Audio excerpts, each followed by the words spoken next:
Good evening students, welcome back. आज हम दो नीली गोलियां खाने वाले हैं। We do have only two blue bullets और काफ़ी अच्छी है, इंटरेस्टिंग है, मज़ा आने वाला है।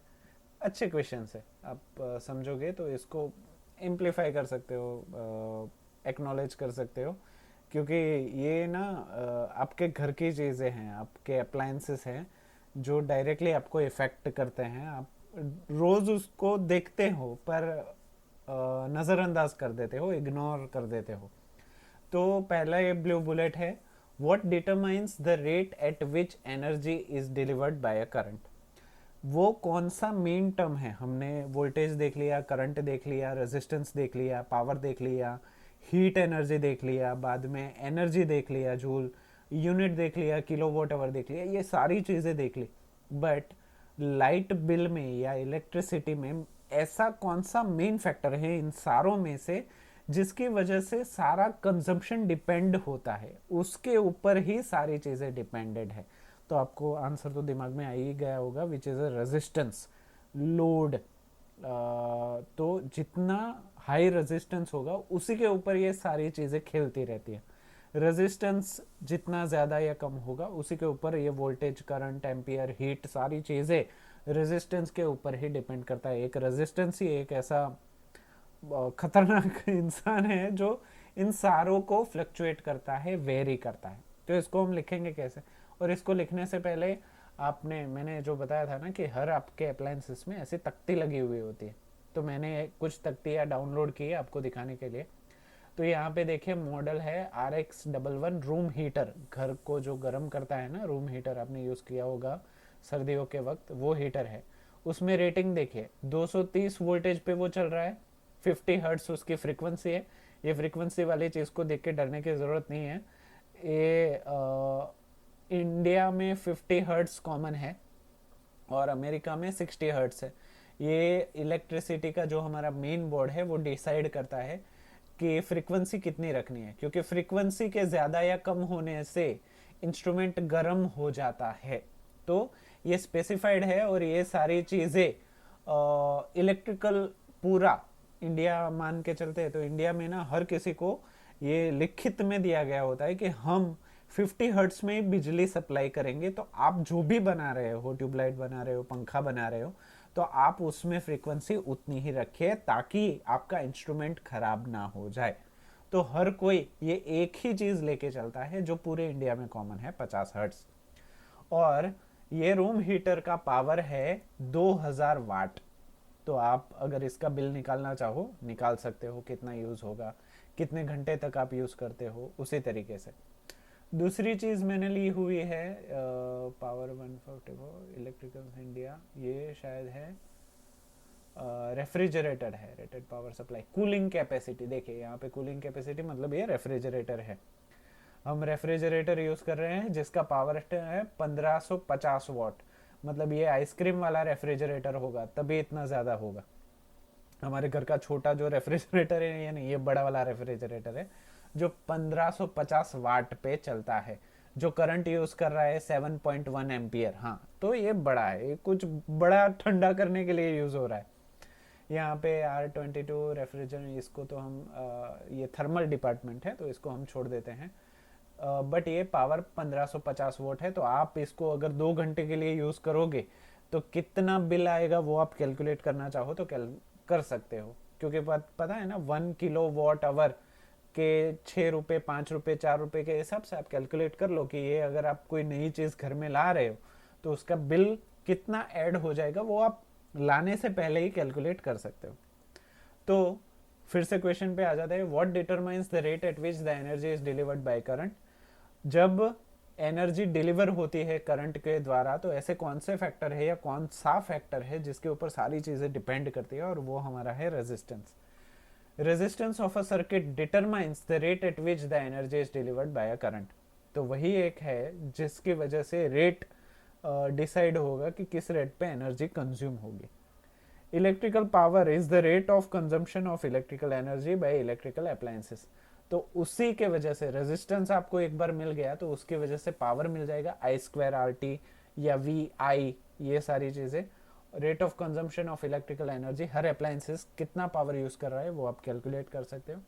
Hence, the rate at which energy is delivered by a current is power of the appliances.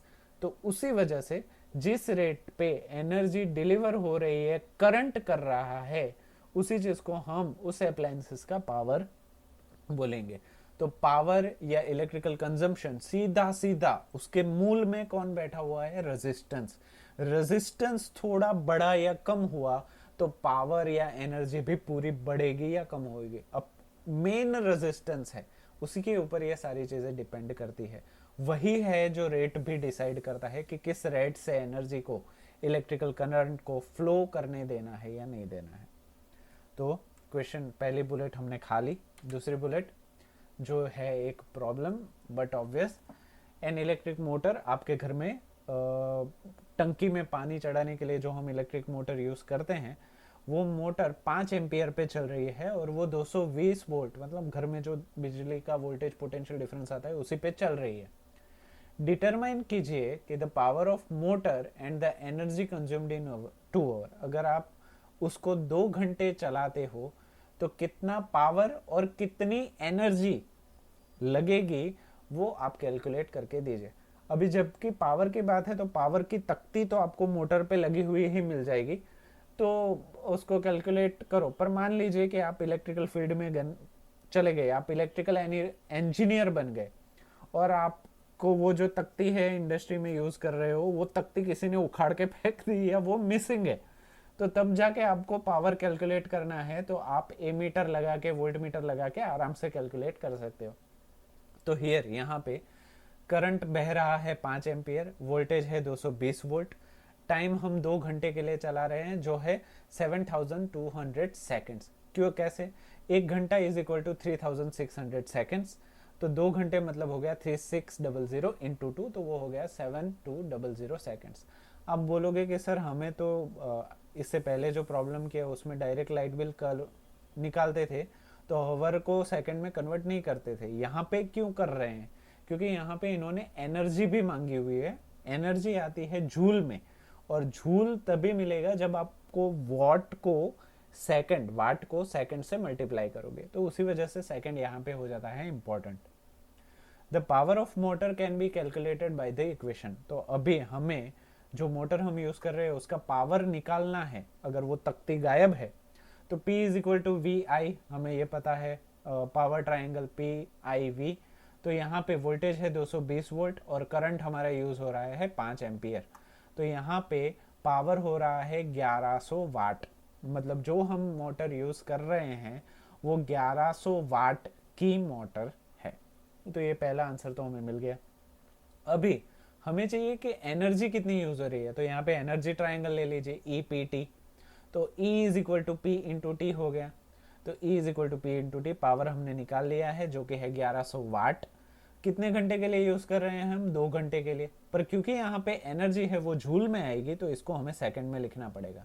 तो 1100 watt into 7200 seconds, watt into second is equal to joule. 72, यहाँ पे 2 जीरो, यहाँ पे 2 जीरो और यहाँ से 2 जीरो और निकलेंगे, तो ये हो जाएगा 11 इंटू 72 7.92, ये हो जाएगा 792 इंटू 10 पावर ऑफ 4। अगर 2 पॉइंट मुझे लेफ्ट साइड पे मूव करने हैं तो यहाँ पे 10 पावर ऑफ 2 मल्टीप्लाई करना पड़ेगा। तो 7.92 इंटू 10 पावर ऑफ 6 जूल वो मोटर 2 घंटे में खींच रही है, उतनी एनर्जी वो खा रही है 2 ही घंटे में। अगर आप पूरे महीने का हिसाब लगाओगे तो आपको पूरा एनर्जी कितनी वो यूज हो रही है वो आपको पता चल जाएगा। यहाँ पे मैंने आपको पहले भी बताया है कि 10 पावर ऑफ 3 को बोलेंगे किलो, 10 पावर ऑफ 6 को बोलेंगे मेगा।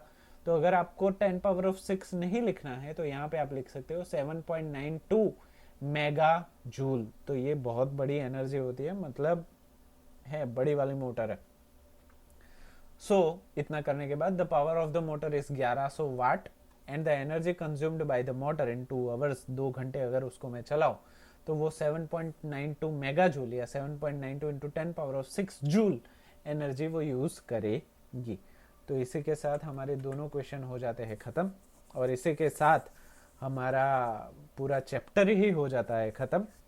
तो नेक्स्ट ऑनलाइन सेशन में हम पूरा ओवरव्यू ले लेंगे पूरे चैप्टर का कि हमने पूरे चैप्टर में कौन कौन से मेजर या इम्पोर्टेंट चीज़ें हैं जो हमने सीखी, तो आज के लिए हम इतना ही रखते हैं, चैप्टर होता है ख़त्म। नेक्स्ट सेशन में हम पूरा उसको ओवरव्यू कर लेंगे कि क्या क्या मेन चीज़ें हैं हर पॉइंट में, जो हम याद रखें तो हमारा काम हो सकता है एग्ज़ाम रिलेटेड।